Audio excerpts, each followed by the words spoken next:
حضرت علی رضی اللہ تعالیٰ عنہ سے کسی نے پوچھا دل توڑنے والوں کے لیے اللہ تعالیٰ نے کیا سزا رکھی ہے؟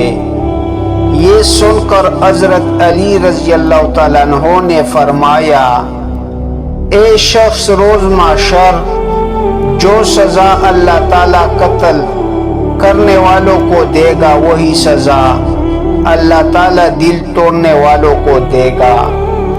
تو حضرت علی رضی اللہ تعالیٰ عنہ نے فرمایا یاد رکھنا کسی کو قتل کرنے سے اس کا جسم مرتا ہے، کسی کا دل توڑنے سے انسان کی روح کو صدمہ پہنچتا ہے، اس لیے بدترین گناہ ہے کسی کا دل توڑنا۔